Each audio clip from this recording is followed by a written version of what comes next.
Hi everyone, and welcome to Follow Your Heart here on the Natural Parent Magazine. I'm Ann Cullen. Today I am talking about sleep aids. So anything that you are thinking of using or are using to help your child either get to sleep or stay asleep, sleep longer, that sort of thing. So one of the really common things I see and hear about is shushing apps or white noise machines and all of that. So are these helpful? Do we need them? Well, a lot of us do like to have a little bit of background noise, the fan on or whatever. That little bit of white noise can feel quite nice to some of us. So it's not a necessary thing. I think if you can just have something like that that's free and easy, you have the ability to do that with your own mouth, to do a shushing sound for your baby if that seems helpful for them. But I see them being really relied on, say a baby's starting to wake in a car seat and mum is sitting there. A lot of times I've seen mums actually put on a shushing machine before she actually, does anything else herself. So make sure you're not over relying on them, and really you can get away with never ever using any sort of white noise or shushing for most babies, but play around with it and let me know your experience. Swaddling. Swaddling needs to be done from the very, very beginning. We are studying this more and more, but we believe that it's safer for your child to be swaddled if they've basically been swaddled since day one. So if you're several weeks in, it's not a good thing to start using swaddling. And of course, we want to, we're going to have to remove swaddles once your child is rolling. So this is not a sleep aid that can be used for a long time. Now, here's the thing with any sleep aid, and swaddling is the perfect example. When your baby needs to be alerted and awake, maybe the swaddles are keeping them in a deeper sleep or having them sleep longer than they actually should be. And so this is the problem with some sleep aids like swaddles, is that really they might need to be alerting you or waking up. So we don't know what level of responsiveness is actually safe, and so hopefully that's making sense there. And we are studying swaddling more and more, like what's going on with their breathing rate and their heart rate and everything. Is swaddling actually protective, or is it perhaps the opposite? Yeah, I again think they can be overused, or people think they're a necessary part of parenting, and they absolutely aren't. So dummies and pacifiers. I think using a pacifier, if you have a 100% bottle-fed child, it's very likely something that they will want for some sleep time. Babies, really love to suck when they, for sleeping. So if you're not breastfeeding at the breast, then it's possible that a dummy and a pacifier could be a good sleep aid for your child.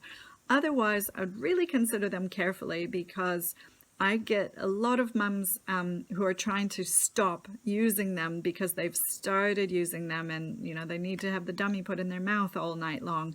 So if you really don't need to use one, I would stay away from them. And remember that your child is not using your breast like a dummy. It's completely the other way around. Pacifiers are a replacement for breast. That's what they are. So instead of using dummies and pacifiers, really consider the normal child and baby behavior of being pacified and relaxed and put to sleep and comforted at the breast. That's part of what they're there for. So blackout curtains or blackout blinds. These are something that we never ever want to use during the day. We do not want our babies sleeping in direct sunlight, but we want them sleeping in normal daylight. So if you need to shut something up a little bit to keep the sun from shining on your child, fine, but don't sleep them in a dark room during the day. However, they are brilliant for, say, summertime, or if you live in a climate where there's a lot of daylight late into the evening, and you think it would be helpful for your child, and they need a darker room to get to sleep at night and know it's bedtime, then perfectly fine. Or if they're waking early and you think maybe having the room a bit darker will help, or you've got a street light right outside the bedroom window, whatever that might be. So for nighttime sleep, definitely consider making the room darker. It may or may not work, but that's when that would be appropriate.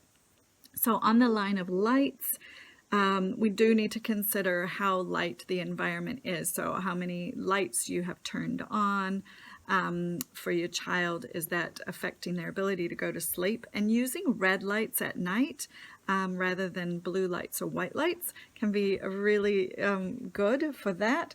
And so here's another thing. What about things like homeopathic drops or using diffusers or essential oils? So first of all, if you're breastfeeding or your child is consuming breast milk, remember there's hormones in your milk. So you don't need to be giving your child, you certainly don't need to be giving your child any extra sort of remedies to try and give them sleepy feelings. That's what your milk is for. And as far as diffusers, you know, there's some small studies that suggest lavender in a diffuser could help people sleep better. The jury's a little bit out on that, so I wouldn't rush out and do that as the first course kind of thing. But if you enjoy it, you know, go for it. Remember, it's normal for children and babies to need help around sleep. The best help that you can give them is you. So if your child loves movement and closeness and all of that, then they are very, very normal. It can be difficult, but it's just an accepted part of childhood, really, and it's not going to last forever. They won't need your guidance forever, and it can be so tempting to buy gimmicks and, you know, chairs that you strap your kid on and they move.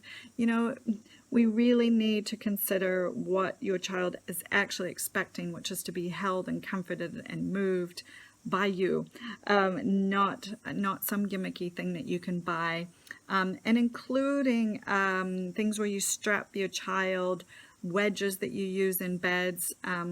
Not okay, not safe. We don't want to be using anything like that.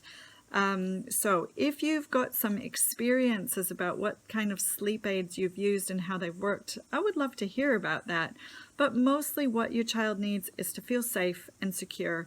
And normally the best way to have your child feel that way is to be close to you or another safe adult.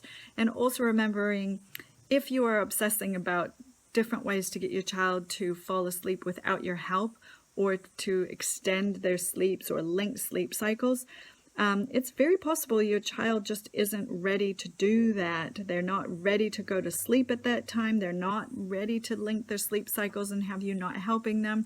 So if you're putting a lot of effort in or a lot of money into trying to change their sleep habits, you're probably mostly just wasting your time and your money, and your stress is going up for no reason. Just let it go.